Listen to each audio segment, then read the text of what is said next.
Hello, everyone, and welcome back to the Hammer Territory podcast. This is episode 231. I am your host, Brad Rowland, coming to you on a Thursday evening into Friday, and I'll be joined momentarily by my good friend, Carlos Collazo of Baseball America. Carlos was actually a founding member of this podcast with myself about a decade ago, back when it was Talking Chop, and he'll be joining me in a moment to discuss the 2025 MLB Draft, which begins on Sunday. Carlos is actually part of the TV coverage. He is a full-time MLB Draft expert, and he'll be joining me in a moment to talk about all of things draft from the Braves perspective. But first, I have to dive into some stuff at the top of the podcast from the last couple of days. And I also have to tell you about our good friends at Chat BCC. We have a great giveaway going on right now in our Chat BCC group chat. If you think that you know ball, you can prove it now in our trivia game for shutout winning authentic MLB jersey of your choice worth $400. And here's how to enter it. And you can sign up at foulterritory.chat. Play trivia, crush it, and you actually might win. We're picking one winner from the top scorers at random. The deadline is July 13th at 11:59 p.m. Eastern Time. So get in now, play, win, and brag.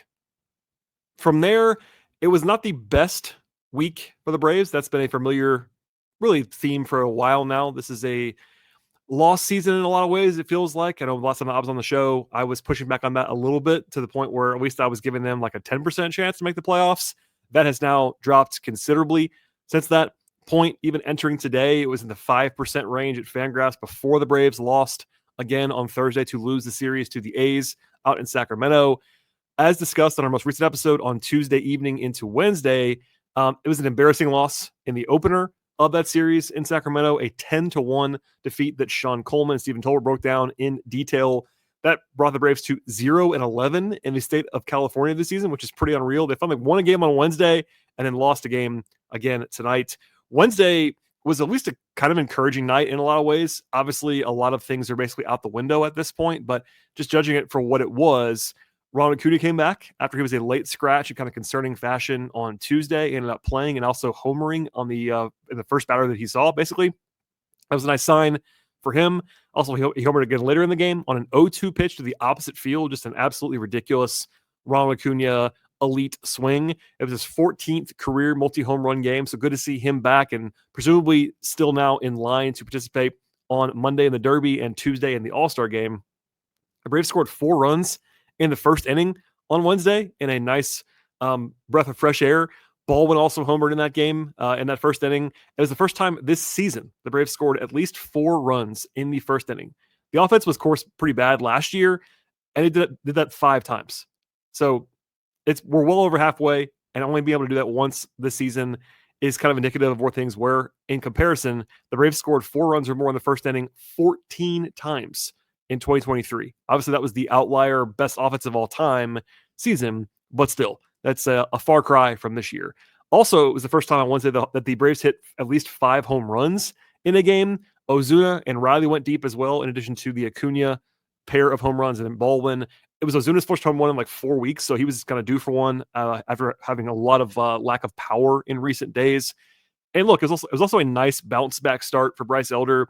We've covered this in detail, but Bryce has had a nightmare run recently before Wednesday. He had a stretch of about 4 starts with an ERA over 12. That's not a misprint. That's how bad it was in that stretch. But he threw 6 2/3 innings on Wednesday, struck out 7, had a walk, 2 runs allowed. I thought he looked pretty good overall. Not the best offense in the world, but it was at least an encouraging performance. If you are someone who's on the train of Elder at least being a major league quality pitcher, he was back to being that, at least for one start on Wednesday. And the Thursday's game happened 24 hours later. It was kind of a, honestly, pretty vintage 2025 Braves game up and down.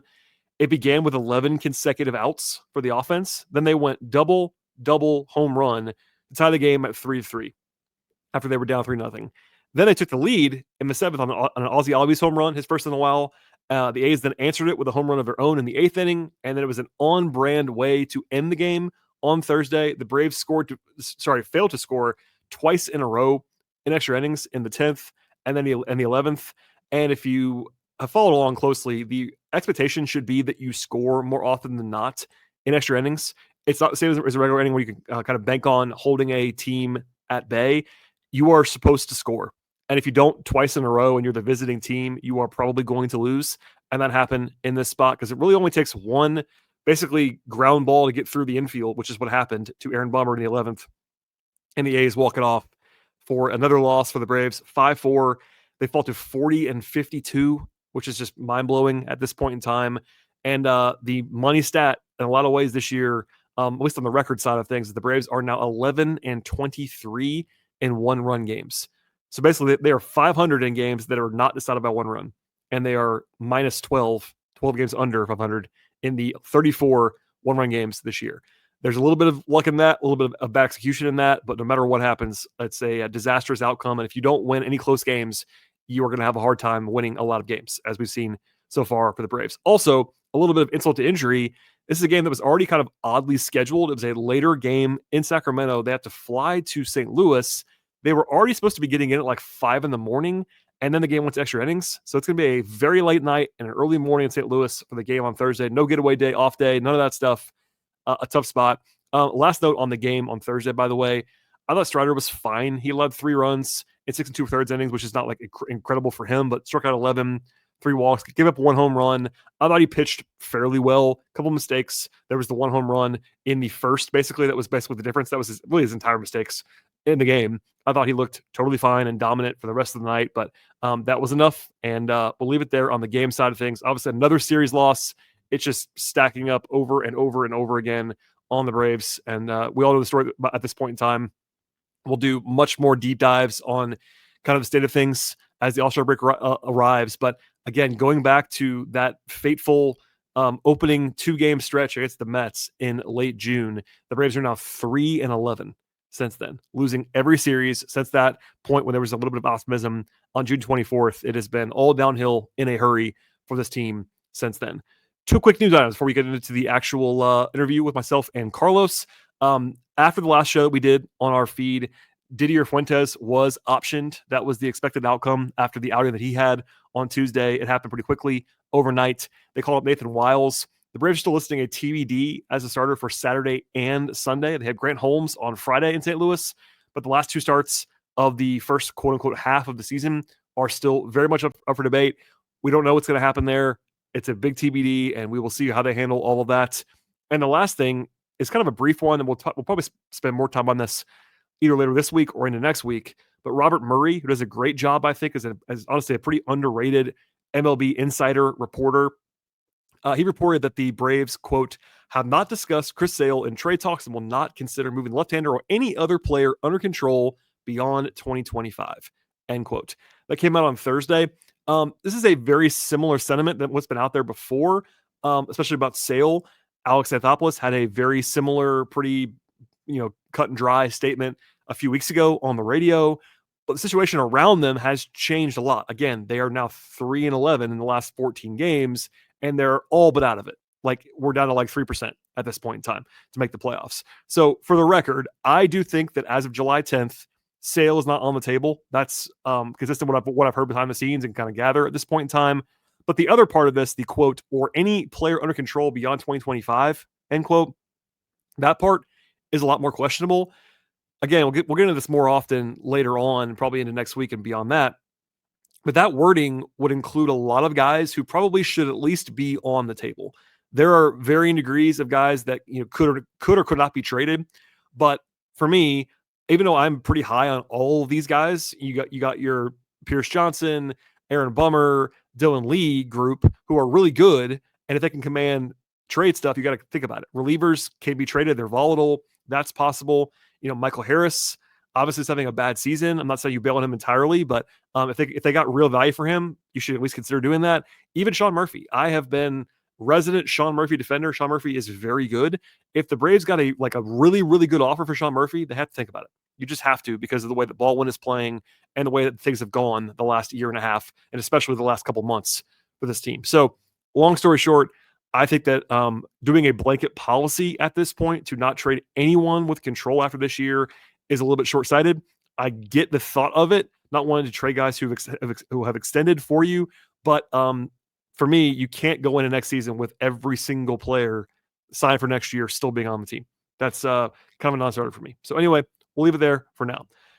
First things first, though. Before we dive into myself and Carlos, a word from our friends at DraftKings in the Player Spotlight segment. All right, we are sponsored today by the Pick 6 app from DraftKings. All you have to do is pick more or pick less on the stats for two or more of your favorite players, and you're in the mix for cash prizes at DraftKings and Pick 6. And today's segment will be focused on Jerkxen Profar, who just came back, less than 10 days ago from his 80-game suspension. Obviously, a time that definitely hurt the Braves. The left field situation was very dire. People were very mad at Profar, and understandably so. He has apologized. I get all that stuff. Their feelings are still very raw, nor am I saying that they shouldn't be. It's one of those situations that's like hard to forget if you are a fan. I totally understand that. With that said, he did homer on Thursday. He's now slugging .529 with 3 home runs in his first 8 games back with the Braves. He has more home runs in those 8 games than anyone had playing left field in the entirety of his suspension. 80 games. They had 2 combined home runs. They both were from Eli White playing left field. 2 in 80 games. He has 3 in 8 games. Now, it's not. There's more life in home runs for sure. One thing I've at least noted is that Profar has not walked yet. Usually, he's a very, very good plate discipline guy. In fact, that's probably his most consistent trait dating back several years. So I'm not really worried about him not taking walks so far, other than the Braves rubbing off on him and not walking enough. But I'm not worried about that part of his game at all. And again, I'm not saying that everything is solved with Profar, but I will say this: he is very important as far as playing well. Even if you are someone who wants the Braves to trade him or just get him off the team, I see a lot of that sentiment. I totally understand it. Even if that is your viewpoint, it is a lot easier to trade him or move off of him or whatever you want to say if he plays well, because he's still owed 2 more seasons of 8-figure salary by the Braves. So, number one, he's been a massive upgrade already. The results for the team are kind of almost immaterial at this point in time, but Profar has been good. He has shown what he's supposed to show. Defensively, he's been fine so far. No issues there. And I think that if the season just started 10 days ago and it was like, hey, what are you getting from your newly acquired guy? Slugging 500 plus, 3 home runs, and checking a lot of boxes. So we'll see what happens next as far as Profar is concerned. But in the meantime, he has been doing his job since he returned less than 2 weeks ago. And now I'll take a look at the Pick 6 options for Friday's game between the Braves and the Cardinals in St. Louis. And I'm going to go with 2 picks this time. The more on Ozzie Albies, 1.5 hits, runs, and RBIs combined. Ozzie is facing a lefty starter on Friday. Always been better from that side of the plate. Had a big game on Thursday, so we're going to go with the more on that one. And then we're actually going to go with the less for Nolan Arenado, the Cardinals third baseman, facing Grant Holmes. It's a bet of some sort on Grant Holmes, honestly, but going with the less on the 1.5 hits, runs, and RBIs for Arenado in the game on Friday as well. Pick 6 from DraftKings is the most fun way to play fantasy sports. Download the DraftKings Pick 6 app now and use code FOUL. That's code FOUL for new customers. You get a special sign-up offer, better payouts, bigger wins, only with Pick 6 from DraftKings. Gambling problem? Call 1-800-GAMBLER. Help is available for problem gambling. Call 888-789-7777 or visit ccpg.org in Connecticut. Must be 18 and over. Age and eligibility restrictions vary by jurisdiction. Pick 6 not available everywhere, including New York and Ontario. Void where prohibited. For additional terms and responsible gaming resources, see pick6.draftkings.com/promos. I'm joined now by a good friend of the podcast, founding member of this podcast. People forget that. It's been a long time. Carlos Collazo, Baseball America. Hello, sir. How are you? What's up, Brad? How's it going? Yeah, every time I listen to the show, I hear the intro music. I think I picked out the intro music. You did. You guys have not updated that. So part of me thinks that's funny, and part of me is very excited to always hear that music. So happy to be back here. For the audio side, we talked about changing it when we changed podcast networks, and then people didn't want us to change it. We kind of briefly did, and people were like, well, bring it back. I'm like, okay, we'll bring it back. I don't know if that's a testament to me picking a good song, or just when you hear something over and over again, you get so used to it, and anything that's different from that, it just sounds off. So that's cool. People that watch on YouTube, we don't do that on YouTube because it's they want it to be it's YouTube. They don't want like a 40-second intro on YouTube. Yeah, but gotta hook them in the first 2 seconds or they're gone. That's right. But anyway, thank you for being here as always. I joked with you offline. I'll say it now online. This is probably the most interest that we've had about the draft in Braves land in a while, simply because the Braves are bad at baseball. And they don't have a top pick next year in 26. They might actually have a very top pick. There's even like draft lottery odds making the rounds right now. I actually didn't realize quite how bad the It's Braves bad. actually were. I pulled up the Tankathon site just to see what the odds were at, and seeing them sitting at fourth best odds for a Yeah. lottery pick is actually kind of crazy to see. But hmm yeah, so welcome to the draft, Braves fans.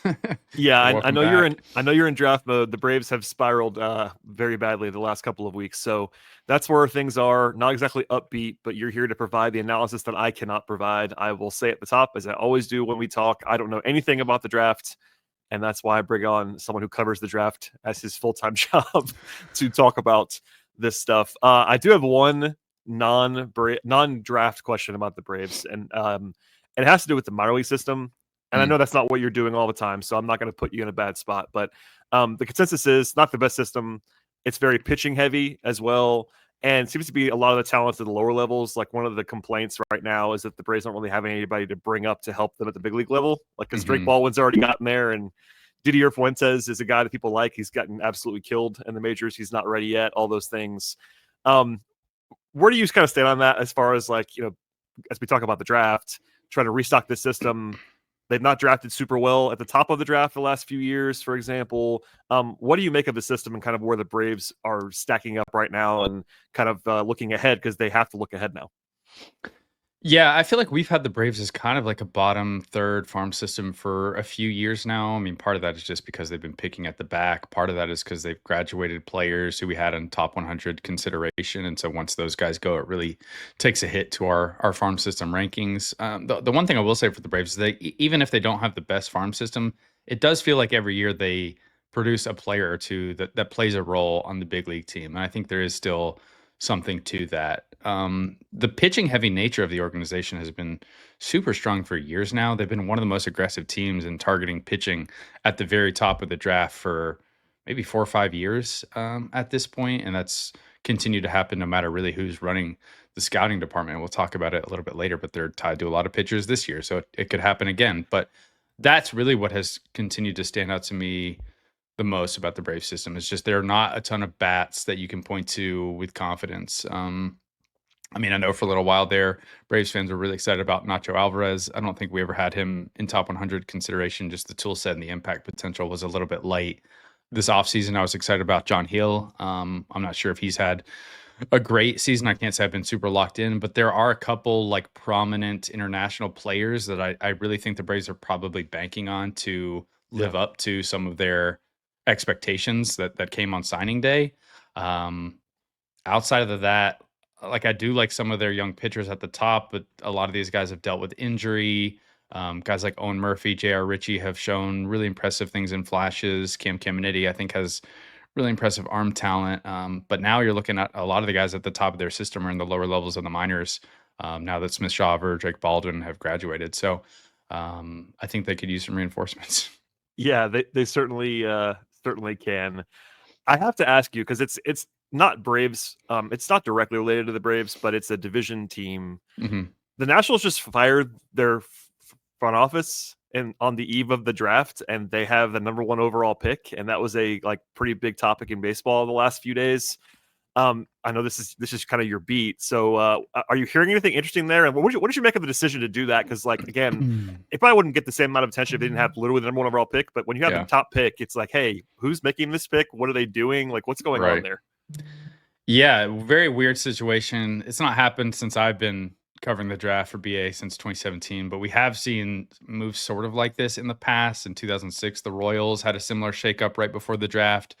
Even Rizzo, when he was named interim GM, it came during the Jim Bowden saga. It was a little bit earlier. It wasn't a week in front of the draft. So, like, there is a little bit of precedent for it. I know that a lot of people, there were some comments online that I saw. People were like, oh, they fired him, and I'm hearing the Nationals still haven't even decided who they're taking. That aspect of it, the fact that they haven't decided who they're taking, is pretty normal. I don't think even in years where there's an Adley Rutschman, for example, where everyone kind of knows he's the best player and he's most likely to be the pick, the teams are not having those specific financial conversations with players until a day, 2 days before the draft. They really love to wait for the last minute for all things in baseball. It seems like the same is true of the draft. Their scouting department is still intact. The people running the show there, Danny Haas, who's previously with the Arizona Diamondbacks, Brad Ciolek, who's previously with the Orioles. This was kind of a new look scouting department that started a year ago. And so there's a lot of speculation about what this could maybe mean for their tendencies, their preferences. Ultimately, I think the same pool of players that was in consideration a week ago are going to be in consideration now. Maybe you slightly adjust your odds for a certain profile to be more likely to be the pick. For example, this is just purely speculation on my part, but I would imagine Eli Willits, who is a really well-rounded, contact-oriented shortstop, is maybe more likely to be in play on a deal. And maybe Seth Hernandez, who's a high school right-handed pitcher who has a ton of upside, is maybe less likely. And that's purely just based on what guys like Danny and Brad have done with other orgs in the past. I mean, there's a chance that interim GM, I'm going to blank on his name here, interim GM Mike DiBartolo maybe just loves Seth Hernandez, and he kind of pushes for him to be the pick. But ultimately, I don't think it's going to change too dramatically. And in the sense of like that move making sense, if you know that Mike Rizzo is not going to be the guy leading this organization in the future, it probably makes sense to not have him make the pick if you feel like you want to go in a different direction. But we still think Ethan Holiday and Cade Anderson, the LSU left-handed pitcher, are most likely. No one I've talked to has a lot of confidence in which one's going to be, though. It's actually really interesting. I cover basketball, and like the Hawks just moved on from their GM at an interesting time, and people were like, "Why are they doing this?" And it's different. This is more interesting, the national situation. But my general take on it, you kind of just alluded to it. Like, if you don't think this is the guy for you anymore, and you kind of decided that, you don't want to wait any longer. Like, you want to kind of just pull the plug on it, even if they don't deserve to be fired or like whatever the opinion is. There is kind of there's some logic there to just say, hey, if he's not your guy anymore, just pull the plug. And to your point, I mean, it's not like he's the only person. Like, in baseball is different than basketball in a lot of different ways. But if you have your full scouting department and like your guys in charge there, like they're probably going to be driving a lot of the ship anyway for the draft stuff. Some of the teams are different in how they operate. Some teams will have the scouting director is basically the one making the pick on draft day. Other teams, the GM is the person who's making the actual pick. Sometimes it's more collaborative. Sometimes it's just, hey, this is what the model likes. Do we all agree that the model pick is the right one? Okay, let's go. I do think that Mike Rizzo, at least I have associated him with being a more hands-on GM on the scouting side. He does come from like an old school scouting background. He's been scouting a lot of these top players down the stretch. Maybe it's more normal for every GM when you're picking 1-1 to be a little bit more involved. But yeah, I do think that it would be shocking if there was someone who's like in play now that wasn't a week ago. And it almost would make less sense if you fired him after the draft, if you don't think he's running the ship than before. So yeah, definitely an interesting piece of news to come out. Hopefully we'll get some more clarity on who's actually going to go one. Because I know everyone picking behind the Nationals is just like throwing their hands up. Everyone's been scouting massive pools of players this year. We probably say this every year that it's chaotic and crazy in baseball's draft, but it really does feel more uncertain than maybe any that I've covered, because we just lack the sort of like separating top tier players that sort of crystallize floors at the top of the draft and separate out different tiers. We don't really have that this year. Ah, summer. We almost forgot what it feels like to play just because. But even summer needs backup. A little partner in the good kind of chaos. Someone to bring the kung fu kicks. Hiya! To train some dragons. Fly, young dragon rider, fly. The kind of fun that keeps the days going. That turns living rooms into playgrounds and reminds us what our bodies and our hearts were made for. Play that moves you. I wanted to ask you kind of a big picture question about the draft in general. That we've covered before, but you just mentioned like the uncertainty of this class. I mean, there's lots of uncertainty always, but there isn't the name that everyone knows. So I'm kind of the stand-in for everyone because I don't know a lot of guys. But like, there's no Paul Skeens in this class. Like, no one's like a consensus number one for sure. And then there's the nature of, if you're not dialed into this stuff all the time, like there's the bonus pool nature of this, like there's kind of the gaming the draft stuff where like you might take a guy that you don't think is your best player because he can sign for less. And can you give people an idea of like how that contributes to the uncertainty, even as low as down as, the Braves pick at 22 is their first pick. Like they might get somebody that they have no business getting at 22 because he might be tough to sign. Like there's that kind of nature of this whole thing that's very difficult. Yeah, so baseball's slotting system is a soft slotting system compared to the NBA and NFL, where it's hard slotting, where your bonus is determined by the pick. In baseball, it's really complicated. We have more on our site if you want to know like the full details. But basically, Yeah. every pick comes with a slot value that is the um, MLB's assigned value for that pick. Teams don't have to give you that full amount; they can give you more. But you take the total of all your picks that have slot values, and that creates your bonus pool. That's how much you're allowed to spend on your entire draft class. If you go over that, various penalties start to come into play. But basically, teams are able to use that money as creatively or as straight up as they want to. You could take players and say, hey, we're going to give you slot value at this pick, and then do that all the way down through the first 10 rounds. Most teams don't do that. And if you actually look at the slot values this year, the first 3 picks come with slot values $9.5 million or higher. 1-1 is just over $11 million. The signing bonus record in the draft is $9.25 million. So the assumption is, even if that gets broken, the teams at the very top are going to be creating huge savings with their values, just given how the industry views the talent at the top this year. The Braves picking at 22, for example, they've been a team in the past who goes under slot with their first pick a lot. They're picking in a range where maybe there's a huge tier of players they view as roughly similar on talent. There's some guys they like a little bit more than the consensus. They can also create some savings and then push that money to other players later down the board. You mentioned the Braves maybe not having the greatest success at the top of the draft. I think they have been able to pick up a few interesting players later on because of that under slot strategy. So it is a little bit more complex. Maybe it allows some more creativity that other teams have in the sense of pick trading that baseball doesn't have. You can trade supplemental picks, but other picks you're not able to trade. So it is very common to see teams doing underslot deals or overslot deals for like pricey high school players with leverage later. Yeah, you mentioned the slot buys for those top picks. Like the Braves' entire, I think, bonus pool was like just over $9 million. Yep. For the whole draft, and so the top picks are that's more than the Braves have. Yeah, if the Nationals, Angels, and Mariners gave just straight up slot value deals, all of those players would be getting more money than the Braves are going to be handing out this year to their entire draft class. So it's a pretty aggressive descent in terms of the slot values. Like 1-1 is 11 million, and then the last pick in the first round, 27 this year to the Guardians, is 3.3 million. If that gives you an idea of like how quickly it falls off. it's a big fall off, and and it's one of those things where I know that it's going to seem weird to Braves fans who are parachuting in this week that they're picking so low because they're so bad, but that's all for next year. The lottery stuff is for next year. Yep. So the Braves have 3 picks on day 1. It's 22, 60, and 96. The draft begins Sunday. If people don't know that, Sunday in Atlanta. I know you'll be on the scene. Are you on TV again? I meant to ask you that. Are you doing TV? Yeah, I'm coming down to Atlanta. I'm going to be on the draft, and Brad's not even going to be there. I can't even say hey to him. So I know, man. Listen, basketball waits for no one, but the Foul Territory guys will be there. People should be visiting the Foul Territory guys in the Battery.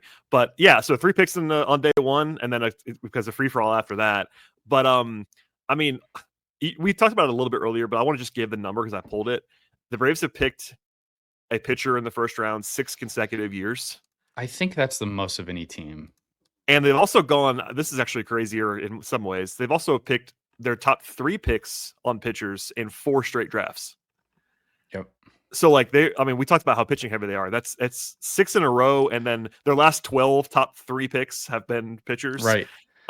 It's funny too, because like all of these years they've come into those drafts with farm systems that I viewed as pretty strong on pitching, and they just keep reloading. And maybe a lot of that is just because their young homegrown offensive core was just so locked in and so stable, maybe one of the most stable lineups in baseball. And you're like, hey, like we have the hitters. There's not going to be a ton of turnover here.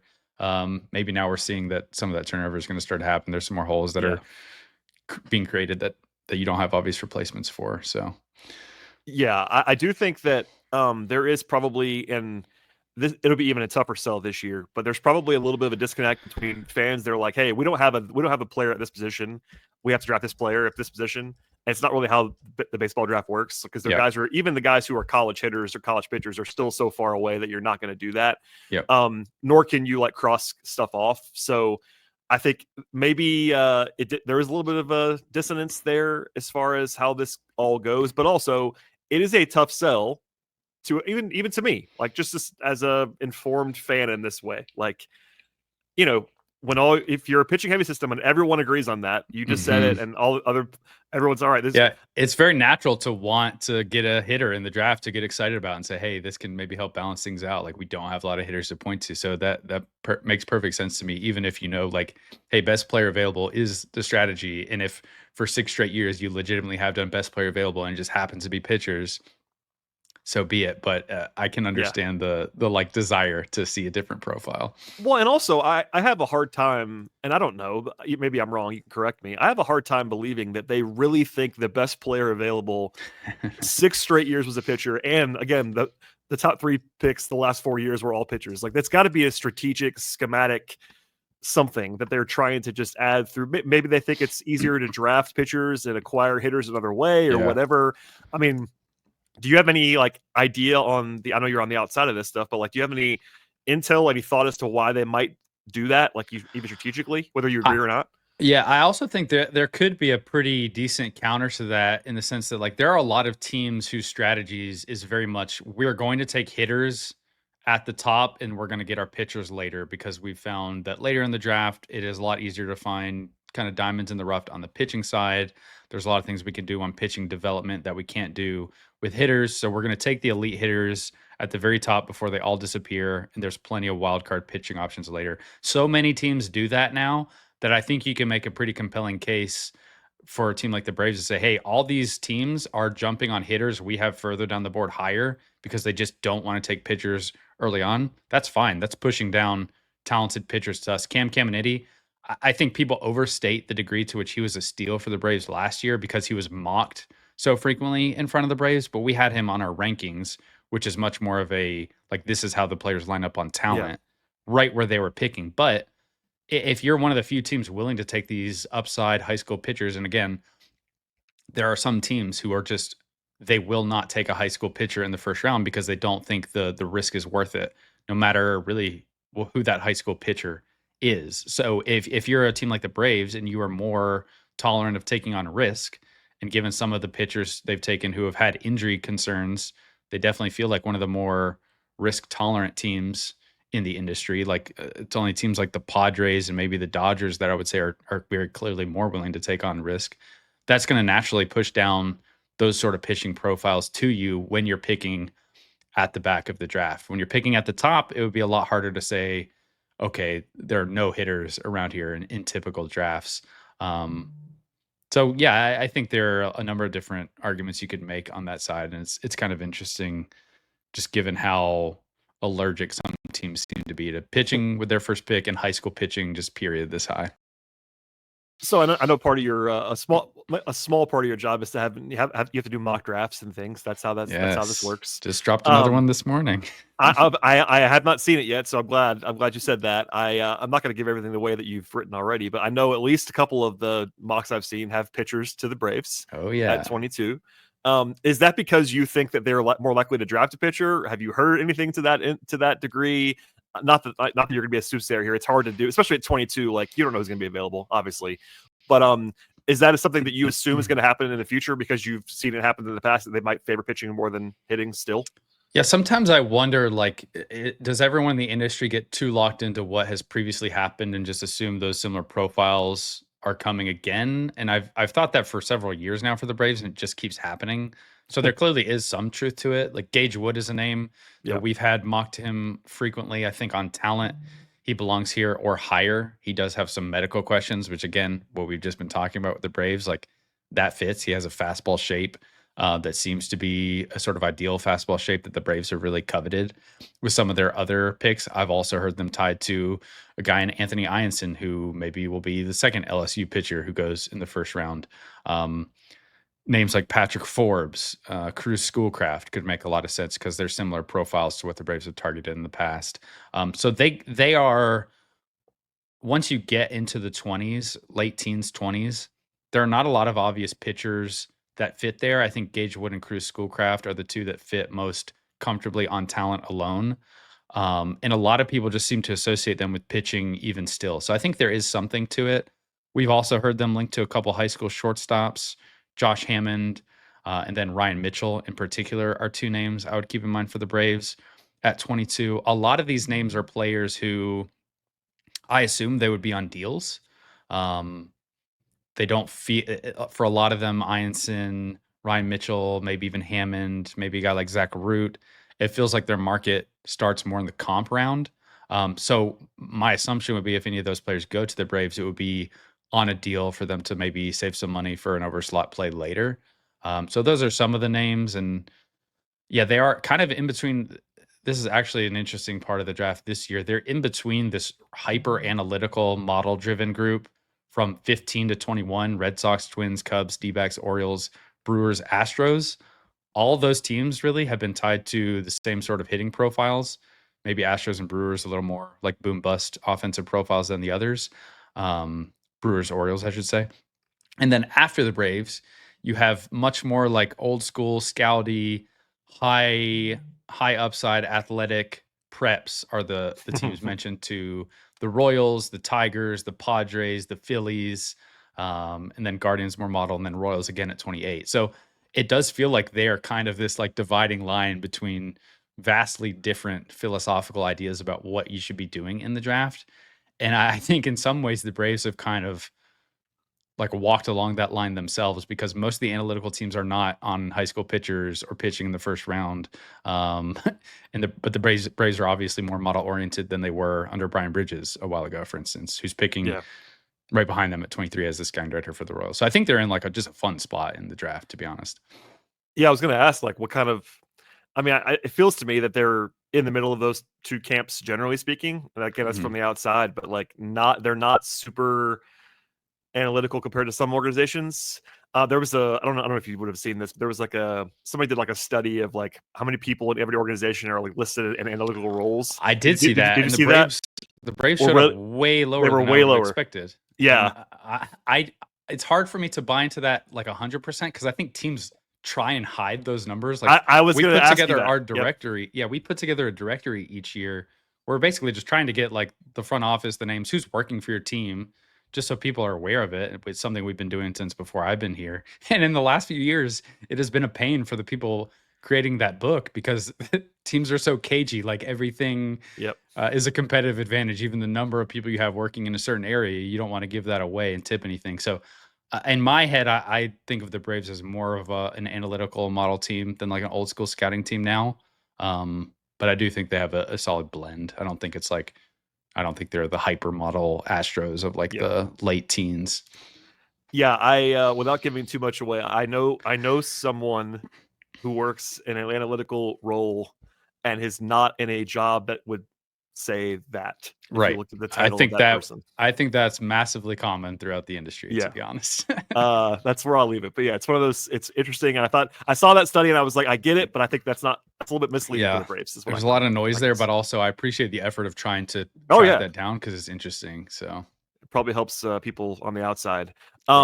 You gave a couple names and I won't have you list 100 guys, but I will always ask you this. Who are your guys? Who do you really like that are not the top 5 guys in the draft or whatever? Like, I know you have a couple guys that you're in love with. You always do. You have to. But do you have your guy, even if they're not Braves targets, like who are your favorites as far as like the guys you've circled?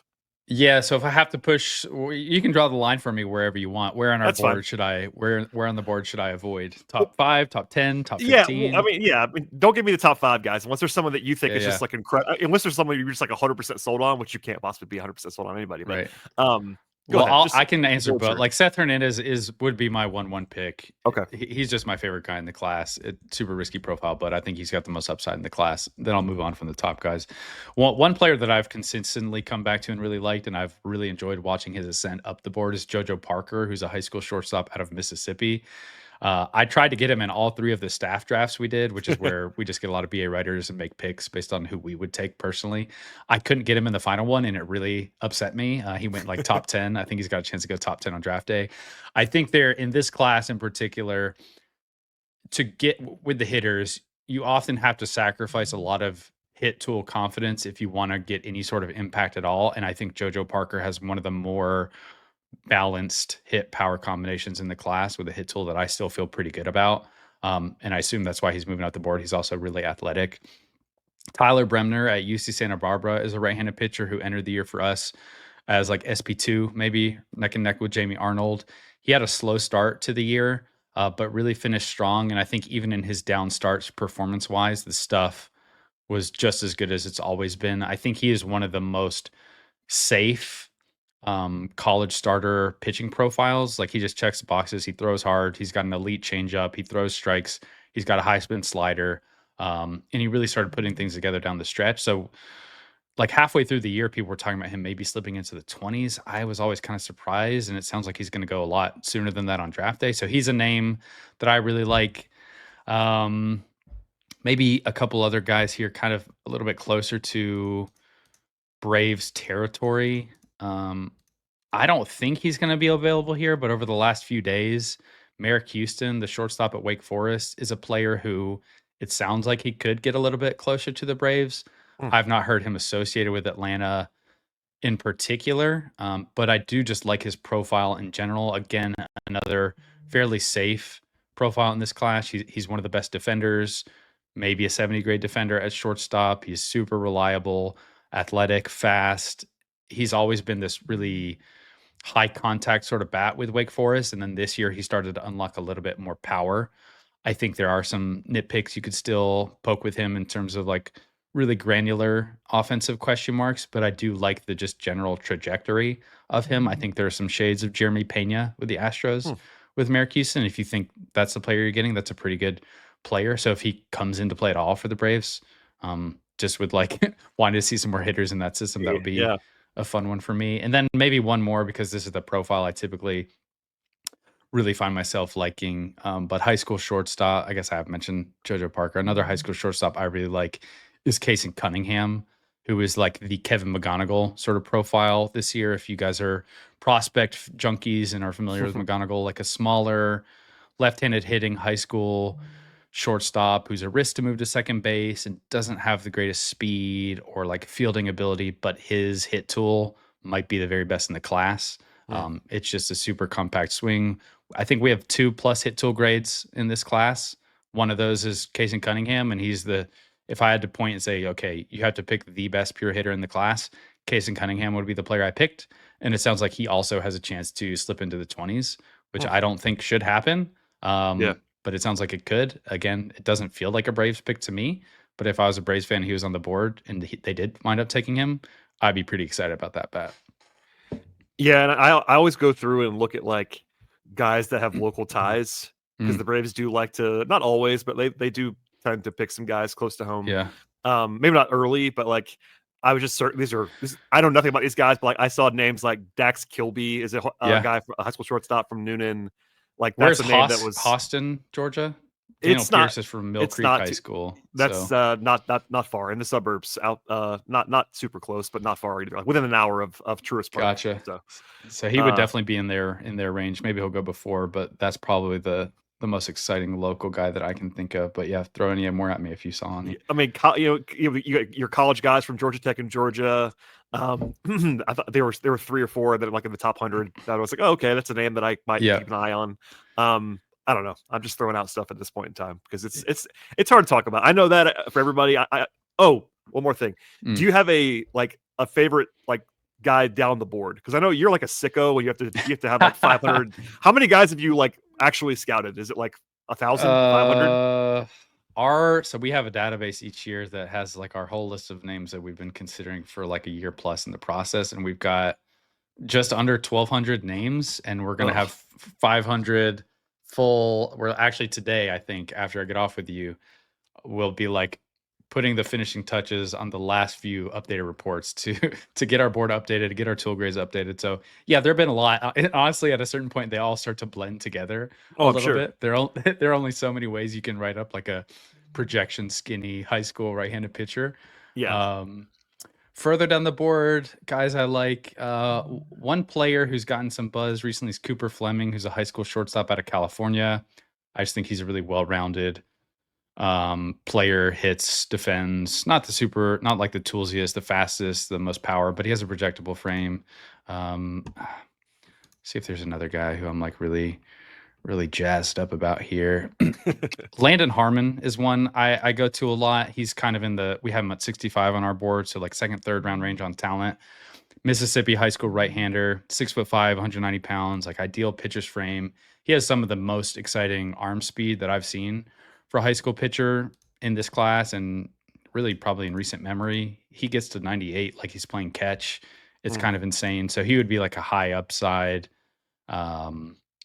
pitching prospect that's maybe a little risky, needs some polish, needs to refine the secondaries a bit, needs to refine the control. But his upside, like if he had a really strong spring this year, it wouldn't have been shocking at all to be talking about him in the first round. And it just wasn't quite as consistent maybe as teams wanted, but I really like him as well.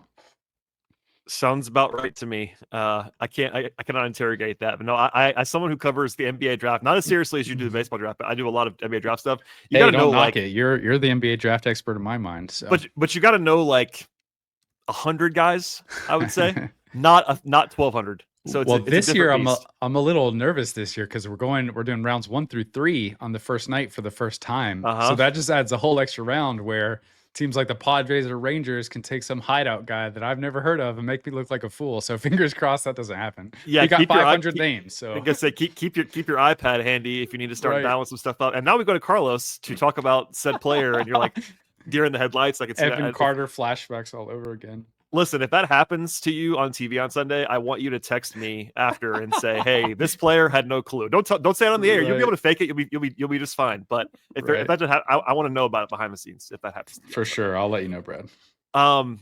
Thank you for the time. I won't keep you any longer. People should be watching you on TV, so plug any of that stuff, and also Baseball America. Give your whole spiel, because Baseball America is worth for anybody listening to this podcast this far in should be subscribed to Baseball America. It's just what it is. Yeah, I feel like this community is pretty plugged into BA in general. We get a lot of support from Braves fans at BA, so I appreciate that. I love how passionate you guys are about just the system and prospects in general. But everything that I'm doing can be found at baseballamerica.com. That's all I'll plug. Like there's so much stuff, even more than the draft, that we're doing. We've got our updated top 30s. So if you're not even super into the draft, but you really want to know like all these players who maybe be coming back up at the trade deadline, just those updated lists are invaluable for me. Like I haven't been plugged in to that pro side of the game in the last few months. So when those trades happen, I'll be looking at our updated rankings to see what our pro guys have been doing.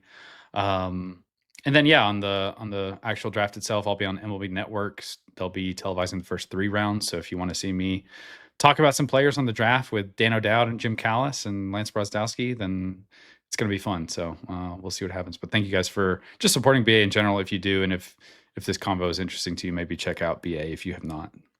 Yeah, you should be doing that for sure. I rely on people that are smarter than me because I don't know much about anything really, but especially non-Major League Baseball.